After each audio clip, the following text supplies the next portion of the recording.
मैं तो इस पूरे केस को इस तरीके से देखता हूँ कि नैब जो है एक टूल है हुकूमत और दीगर कुछ जो हल्के हैं जो इस्तेमाल किया जाता है अपने मकासद के लिए। तो मैं समझता हूँ कि उस्मान बुज़दार साहब को पूरी पीटीआई बल्कि पूरा पाकिस्तान जो है वो पिन पॉइंट कर रहा था कि इनकी कारकर्दगी बिल्कुल नहीं अच्छी और ये बिल्कुल एक नाकाम वजीर आला हैं। लेकिन इमरान खान साहब बजिद है कि ये वसीम अकरम प्लस हैं।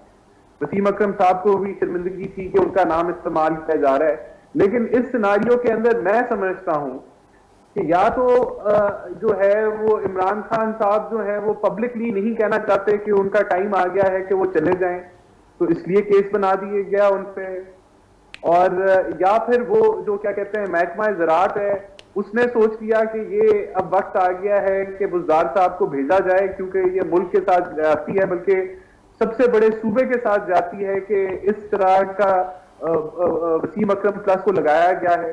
तो मुझे तो दूसरी चीज ये क्या वजह है कि मैं ये कह रहा हूं, क्योंकि जो हालात हैं पीटीआई हुकूमत के और इनके इर्द गिर्द जो इनके बड़े बड़े माफिया बैठे हैं, इनका तो सारों के ऊपर नैब केस बन जाना चाहिए। लेकिन नैब का केस बनता नहीं है। बनता तब है तो वो जब कोई एक एजेंडा हो, और शायद ये एजेंडा जो है यही है कि अब इनका वक्त आ गया है कि इनको अब पैक करके इनको घर भेज दिया जाए, कि वो पब्लिकली इमरान खान साहब नहीं एडमिट करना चाहते कि उनसे गलती होगी, तो ये तरीका जो है अच्छा ठीक है, वो तो अलग बात है। लेकिन अगर नैब आप लोग के खिलाफ केसेस हमजा शहबाज, मरियम नवाज और शहबाज शरीफ सबके खिलाफ करती है तो नैब सियासी विक्टिमाइजेशन है। अगर उस्मान बुज़दार के खिलाफ होगा तो इसको आप क्या कहेंगे? उसूलों पर है नैब? मैंने तो आपको बता दिया कि नैब इस्तेमाल ही एक पॉलिटिकल एजेंडा के ऊपर होती है। ये ओवरऑल देखें, ये मैं नहीं, हम नहीं कह रहे, ये दोबारा मैं रिपीट करूंगा आपके चैनल पे, मैं पहले भी कह चुका हूं कि ये जस्टिस बाकर और उन सारे तमाम जस्टिसेस की जो है वो जजमेंट्स कह रही हैं जो बेल्स के ऊपर हमारे बार बार हमारे जो लीडरान हैं उनकी बेल्स के ऊपर उन्होंने जो इशू की हैं कि NAB political victimisation, political engineering, human rights वो दोनों तरफ से हो रही है। नैब के ऊपर ये इल्ज़ाम तो ह्यूमन राइट्स वॉच और एमनेस्टी इंटरनेशनल भी लगा चुके हैं कि वो विक्टिमाइजेशन कर रहे हैं और ये नहीं होना चाहिए।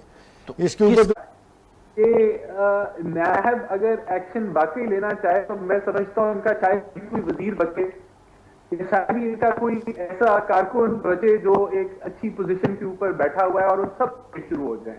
मसलन मैं स्कैंडल अगर आपको गिनवा दूं तो शुगर स्कैंडल, जो पेट्रोल इन्होंने 26 तारीख को इंक्रीज किया और 16 अरब रुपए जो है ओएमसीज ने कमा लिए। उसके बाद आटे का स्कैंडल, पीपीई किट्स एक्सपोर्ट करने का स्कैंडल। यानी कि कहने का मतलब इनकी आधी हुकूमत जो है वो नैबज़दा हो जाए, लेकिन ऐसा नहीं हो रहा। और आपने ये देखा कि ऑपोजिशन की आवाज को बंद करने के लिए नैब को इस्तेमाल किया गया। अब बुज़दार साहब के ऊपर एकदम से केस खुल गया, इसकी क्या कहानी, एकदम से हैरानकुन बात है कि क्यों खुल गया, कैसे खुल गया।